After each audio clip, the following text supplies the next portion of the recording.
Hi, everyone. Welcome to Hardtech People. I'm Danielle Applestone, Fractional Chief People Officer to Hardtech Companies, and I am here today with Etosha Cave. She is the Chief Science Advisor to 12 and also the Interim Managing Director of Activate New York. Hello, Etosha. Hello. Really excited to be here. And yes, I co-founded 12 over 10 years ago and have stepped away from day-to-day operations and now Chief Science Advisor. And I've also doing a bit of a partial sabbatical with Activate, an organization that is near and dear to my heart that basically was the impetus or the catalyst for us to start 12 that, without Activate, it would have been very challenging, almost nearly impossible for us to have started 10 years ago. So I'm excited to be back as interim managing director of the New York office. There's not a ton of hard tech examples that I can point to that have gotten as far and grown as large as 12. So I'm really excited today to talk about the types of things that change in a company as you scale, as you go from 10 to 30 to 50 to up to, I think you all were 300 at one point. I just think your perspective is so unique and valuable to companies that are hoping to be on that same growth trajectory. Yeah, happy to share the lessons learned from my perspective. I want to promote and support the next generation of clean tech or deep tech entrepreneurs. Yeah, absolutely. Well, initially, I had reached out to you because you were one of the few people that I thought would have a good perspective on this generalists versus specialists question. At what point do you start hiring people who have, quote, done this before? Because a lot of folks in the team, when you're 10 people or even smaller, are people who they're new to it. Maybe even the CEO is a first-time CEO.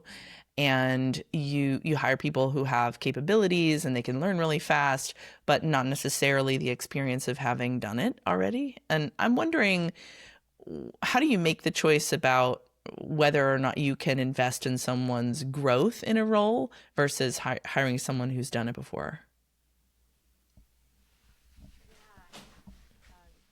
There's a lot of nuances there.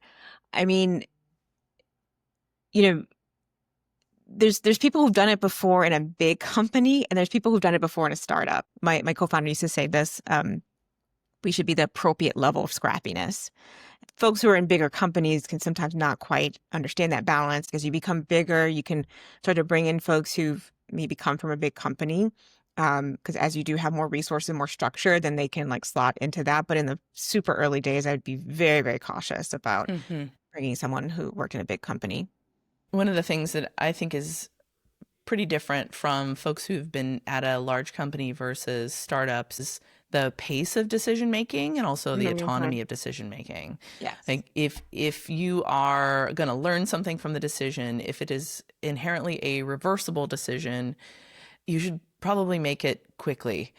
And I think that there's a speed mismatch often in the pace at which someone from a larger company may expect things to happen or need to have a lot of meetings to make a decision versus in a startup, once you have at least some cash, time is really your enemy. And so if you can keep up that pace of decision making and you can have people who are closest to the work making decisions quickly without having to call a meeting, you can move a lot faster. And I think that's a pretty big difference from the culture of the larger organization. 100%. Maybe how do you give the people that you're managing the kind of feeling of ownership over what they're doing and know where the boundaries are to be able to make decisions quickly, and then help them navigate if the decision does need to be reversed, that doesn't mean that it was a wrong decision, that it was just we need to reverse it and realign with the rest of the team. And a lot of times in startups, you'll end up getting managers who are kind of at this point in their career where they don't want to really be in the lab anymore. They don't want to do the hands-on work. They want to get into more of a management role and more of a thinking role. And that's fine, but then you really need to then commit to, okay, like we're going to do management training. We're going to bring someone on who can like really help them with frameworks around Hmm. how to be solid managers and how to get the best out of their people, and kind of not see that as like something that someone can kind of organically do as they just because they have a lot of knowledge around the technology. One of the starting places I usually go to for first time managers is thinking about what your personal values are. There's, of course, the company values that you want to be aligned with, but your personal values dictate a lot of how you're going to behave as a manager and how you're going to want your team to function. And a lot of people haven't thought about where they stand. What do they really hold dear? As an example, there are some managers who really love collaboration. They want their direct reports to have a lot of conversations and come to more consensus decisions versus managers who really want people to be operating autonomously and only updating them when it's necessary. And that's just a choice. Like you can run a team in all kinds of different ways, but knowing which thing you prefer, independence versus collaboration, and then you can figure out what your principles are as a manager and then communicate them to your team. I'm wondering what's like your number one leadership principle, because you've run teams before. Like what do you hold as like the way I want my team to function? Yeah, so I very much am a generalist, and in my role as a co-founder, um I tend to work with smaller teams, grow them to a certain point where the team can benefit from having a specialist. And so Mm-hmm. I would bring on a specialist and have that specialist kind of grow the team. So finance was one example where, I set up our initial bookkeeping and financial system that's very specific to grants. And then once it got to be a certain level, hired a controller, and then, that person grew the team from there. Um, so my own, personal management style is much more, I like to have people who have autonomy. I support and I really love a bias toward action. And again, this is probably just like filtering down from my personality. Like Mm-hmm. I'm like, let's drive this forward. Let's test it out. Let's experiment. And then if it doesn't work, then we can like go back and like then start down another path. Um, but to me, like ruminating for long periods of time, it's just I don't know. I just have like a different risk profile, but Mm-hmm. I think at the same time, like I kind of always had smaller teams, so I would have a small team grow to a certain point, and then move on to another team, and it kind of just fits my personality. And like I think if I were managing a bigger team, I would have to have maybe a different set of values and different sort of mechanics. But in general, when I started to have managers who were managing other people, Mm-hmm. the more it just really felt I hate the word cheerleader, but that's kind of like what in a lot of ways you become. You kind of like, you set a vision and you set a tone and you set some guardrails and you set like, hey, this is what we want to do. And then if they aren't executing as the vision and the guardrails that you set out, then there's a conversation around that, and then you get feedback. When you are managing people, how much do you accommodate the needs of your direct report versus operate in the way that you just operate? How much give and take is there, between your style and the style that they would prefer? Yeah, it's a great question. In the very beginning, I was managing teams from scratch. So I was like hiring the folks, like standing up a new team. Mm-hmm.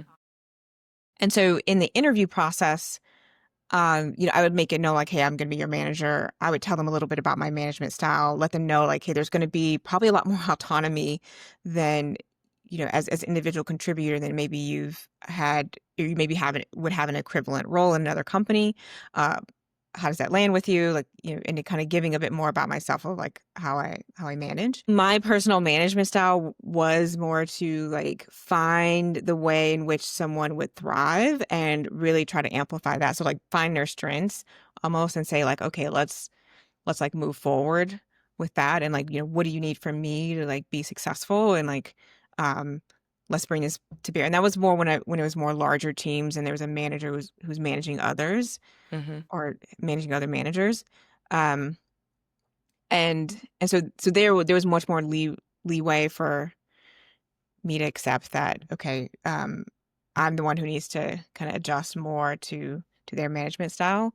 Mm-hmm. Um, I will say what we found out is that you, you have these really brilliant people who, again, are scientists and engineers. They're top of their game. They are just genius in some ways. Mm-hmm. Um, and they want to, move up the scale. They want to, get a higher salary. And traditionally, the thought is, okay, you need to start to manage people. But managing people is a different skill. They may not be as brilliant in managing people. Mm-hmm. So we really had to kind of honor and create this different track of like kind of almost like a fellow, like a technical fellow track where instead of managing other people, you're mentoring more junior level folks. You're kind of being a technical advisor for different people, um, and that being seen as a way to gain more cachet and more recognition and a higher salary. Mm-hmm. Being able to get promoted in this almost individual contributor role, but still mentoring and still being outward. And so that would be another way where if like, okay, if someone was we're experimenting, we're testing. Okay, you want to be a manager? Let's test it out with a small team. Okay, but maybe like there's limits to like the team size that you can manage effectively, just given where your skill is at as a manager. So then let's talk about you being more in a technical IC role and a technical fellow. So you can still interact with a lot of people. You still Mm-hmm. are kind of helping with the overall direction and vision of the company, but you're doing so in a very technical way that supports your brilliance and not having to learn this new skill. Let's double click on the manager thing. How do you know that you might want to be a manager? Say you are a technical person and you could kind of go the individual contributor, technical fellow route, or you could get into managing people. Like, what are some of the markers that might let you know that management is in the cards? Yeah, I would say one thing that um I kind of look at is like kind of what keeps you up at night. Like are you thinking about like the core pieces of the technology? Are you thinking about the ins and outs or the tolerances or whatever? Or are you thinking about kind of system level, like the people, um you know, like delegating things and like thinking like like for me it was always like I'm kind of always thinking like, okay, how can I package this for someone else to do and like Mm-hmm. delegate this to someone else. Yeah, I think about how much are people interested in relationships and building relationships versus building technology or building clarity, building Hmm. systems Yeah. of communication Yeah. and things like that, all of the meta relational human things that go into having a good team. And also people who are pretty self-reflective and want to grow in an area. People who are fine getting things wrong, making mistakes also, because if you're a technical person moving into management for the first time, it's going to be a lot of people stuff and you're going to get a lot of things wrong. And some people, that's not that's not a comfortable growth edge for them. They like precision, they like getting things right, and the technical realm is more comfortable because there's less squishy things, there's less variables. And not that people who are technical aren't good at relationships, because that's not true either. But where do you want your mental bandwidth to be going? What kind of problems do you like solving? People problems or technical problems? And some people they have a clear yes or no on that. And I think there are these opportunities within teams, especially as you grow, to think about what growth looks like for a technical person that isn't interested in management per se, but is a good mentor, like is a good person that you want those junior engineers or entry level engineers working with, because you want them to be influenced by the way this person thinks and solves problems and communicates and is a team leader, even if they don't have direct management experience. I think that's pretty key. Do you remember around what size you were at 12 when the kind of technical fellow and that high profile individual contributor role started manifesting? Well, at the time when we formalized it, I want to say we were probably in the 70-75 range. And I think it some of it happened within teams much earlier on. Um, what can I just interject one thing? Because Yeah. I've seen this also at Activate and in mentoring the Activate. There's this premise of like it's easier to take a scientific or engineering minded person and teach them the commercial side of things than it is to take someone who's commercial and teach them the technical role. And I think in this case, you could say the same thing for management. Like, I think there's this kind of general lore that, oh, it's easier to take a technical person and teach them management stuff than it is to take a manager who's not technical and teach them the technology. Um, I think that might be true in a very academic, isolated case. But in the real world, when you're building a company and there are day-to-day tasks and you're not in isolation, you're not in an academic setting, I think it's incredibly challenging and the consequences can be too great to have someone who can absolutely learn the things. Mm-hmm. Um, to have them learn on the job in some cases, like with a technical founder, yeah, we can teach them customer discovery, we can teach them how to fundraise, and they absolutely should learn that and know so they can be in support of someone. But if you truly have like game-changing technology, there's just too many things in your day-to-day world for you to really effectively be quick at learning these things that you might need. And Mm-hmm.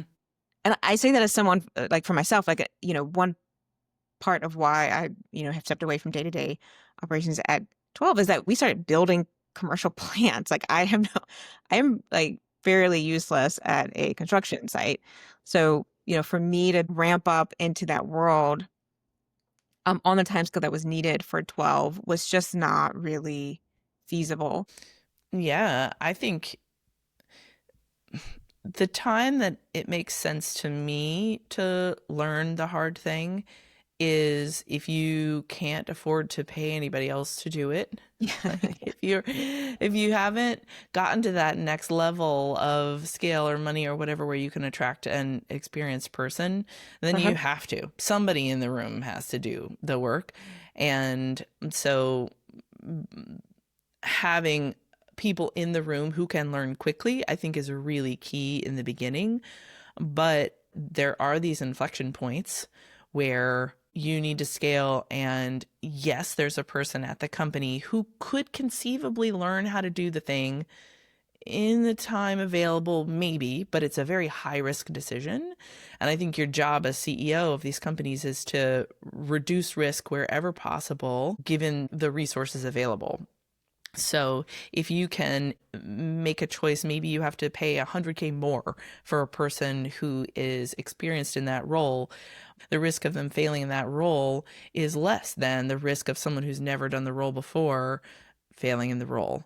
And I think that that goes back to the generalist versus specialist thing too. How fast can the generalist learn the new thing? How much risk does that introduce to the company?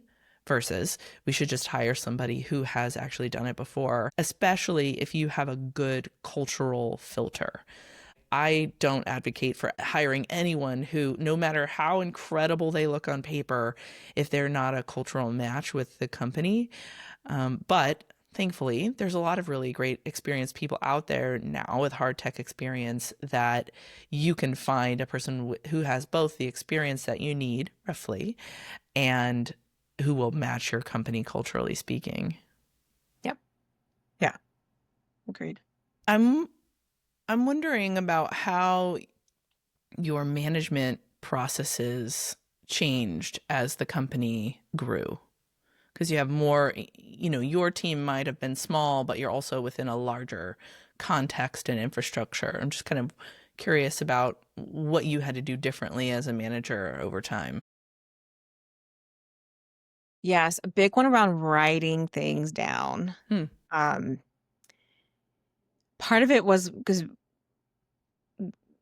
we gotten some coaching for the leadership team around um, kind of the way Amazon does their meetings, where um, it's very memo based. So the person leading the meeting writes out a memo, or they write out a future press release, and then everyone comes to the meeting, they read and they give comments.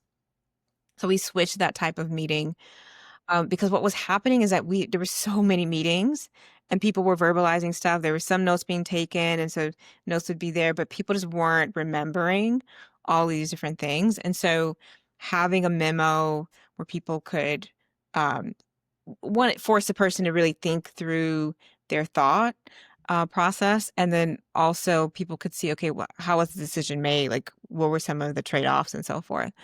Um, so that I think was really helpful. It can kind of slow things down. So, you kind of need to like balance like um, maybe for a new team, it may not be the best approach, or, maybe you still have a notes document or you have a memo comes afterwards. And there's just different ways that different teams can approach it. And maybe it's a slide deck instead of memos and so forth. But Mm-hmm. but writing things down becomes really, really key once you have a lot of people. Mm-hmm. And that was something we really had to be intentional about and really, really think through. Mm-hmm. Okay, so I have this pet peeve around onboarding where I think onboarding is incredibly important. And usually I see people not pay attention to it at all early in the company. And people join and they're like, amazing, now you're part of the team. Like, here's a bunch of stuff to do. I'm really curious to hear about what you all did for onboarding and what you would do differently, et cetera, any edits that you have there.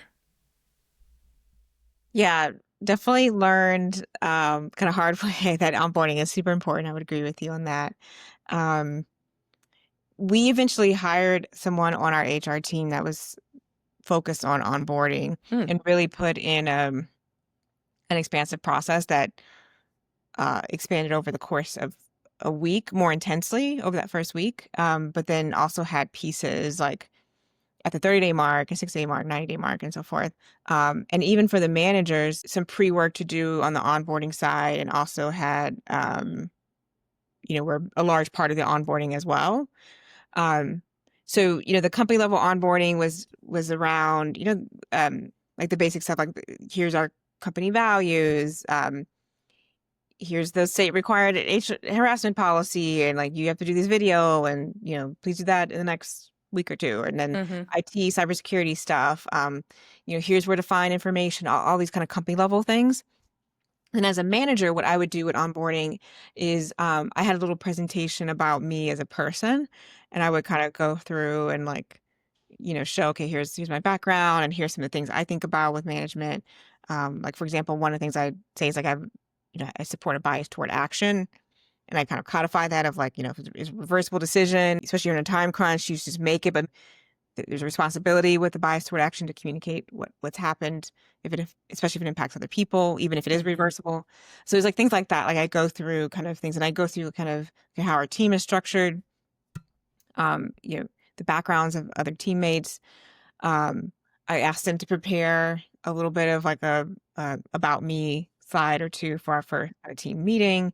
Tell them when that team meeting is. Talk to them about what the team meetings are. That was one thing. We had a lot of meetings at one point, and it can be very daunting if someone's like, "Oh, there's like 3 meetings with this cross section of people, and it just says like planning, like for what, and like mm-hmm. what's the topic and so forth." And so kind of really saying, okay, well, this is how our meetings run. Here's a workflow, and what that means. Mm-hmm. Okay.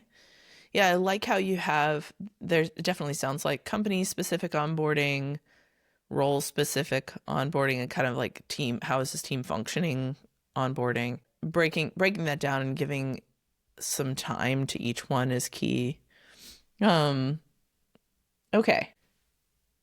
Is there any like parting wisdom you'd like to give to founders who may be in the 10 or 20 person company phase about getting to 50?